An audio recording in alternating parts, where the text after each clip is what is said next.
Overlord is 93% fresh on Rotten Tomatoes.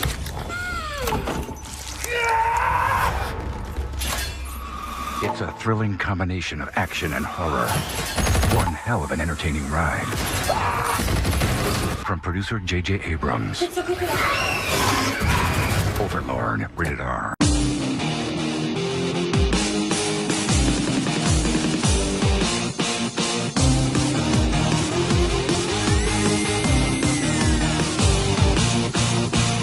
What is going on, guys? Quarantine coming at you with another movie review for after so goddamn long. So, hi guys, I'm one of myself today. We're here to do another little movie review. Quick, simple one, if I can get it quick and simple, of course. And yeah, let's get right to the point. So, a couple days ago, I went to go see the new Nazi zombie movie, Overlord. Now, here's the thing. I've been disappointed by Nazi zombie movies for quite some time. We have the Day of the Dead, War of the Dead, White Snow, and all that other stuff, Red Snow, whatever it might be called. But we've had a very big lineup of really disappointing films that were trying to make the Nazi zombies we all know and love, as us Call of Duty fans all know and love. Well, we've been, failed about countless times. But today, I'm here to assure you that if you're looking for a Nazi zombie movie that's actually quite intense, very terrifying in some cases, and full of action, then Overlord is definitely the movie for you. When I say that, it's like you shouldn't expect what you would expect from the very first zombie map, which was a World at War Call of Duty. You shouldn't expect that, because that's not exactly what they are. However, they are very terrifying when you first find out what they actually are in this movie. So let's go down ahead. Before I get into more of that, let's go ahead and go down the list of people who were a part of the film, produced the film, and directed the film, and let's keep going from there. The director for Overlord was Julius Avery, and he also had some help from J.J. Abrams, who helped produce this film. And then we have the actors, of course. We have Wyatt Russell, Lewin Del Alvister. I don't even know how to say that name. He played in Agents of Shield. He was a Swift, I believe, or a Shift or something like that. He was in Agents of Shield. So yeah, I think you know who I'm talking about. Joveno Depto, Pillow Aspect, John Magaro, and Matilda Oliver.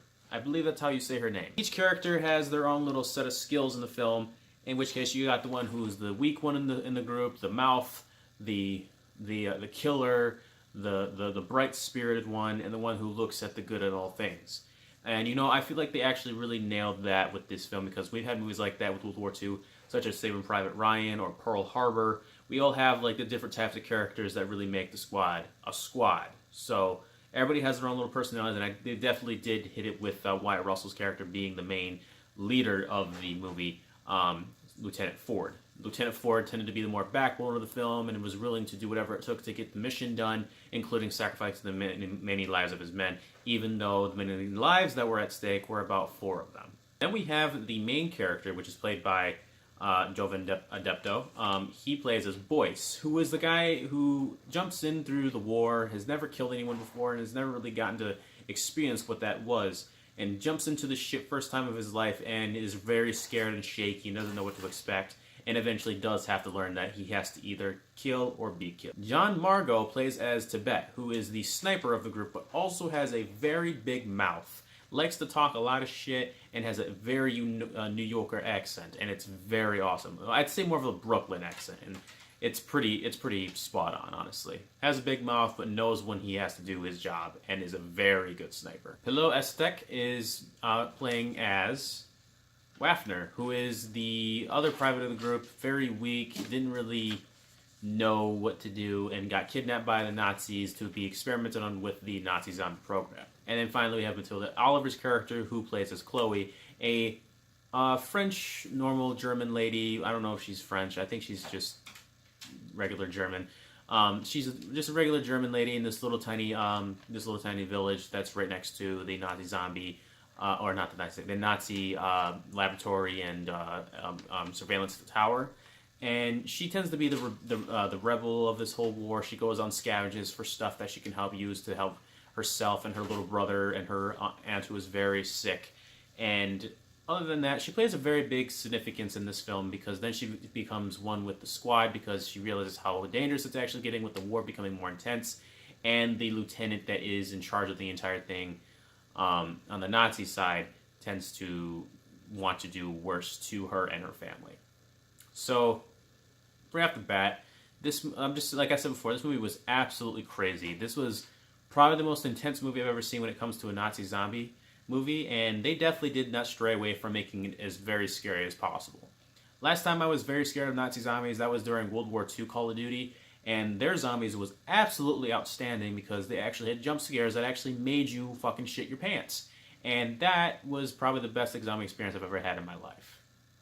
And to see it on the big screen and actually, predicted right, I was not disappointed even the slightest. As soon as they jump in with, sort of like with the plans doing it on D-Day, like on the eve of D-Day, and trying to get on the beach, and they're the reason that the beach gets cleared out in the first place. Like their main objective is to take out this tower so that way our soldiers can storm the beach and take the land little by little. But unless they take care of this tower, nobody's getting anywhere. And I like that about this movie. It can definitely tie into a lot of World War II movies that are out there these days, such as, like I said, Pearl Harbor, or even Saving Private Ryan, or even Fury. Fury definitely, it could probably tie in somewhere. I feel like all these World War II movies could actually tie into this film because it does such a good job at tying into all the different parts of the war that happened in film.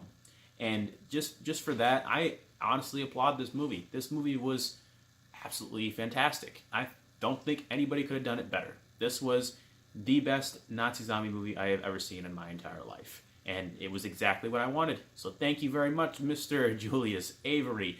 You get a 10 out of solid 10 just for making this film. I hope to see more of this with your career as it goes much longer on in the process and stuff like that. So please keep making more movies like this. I heard news about a sequel.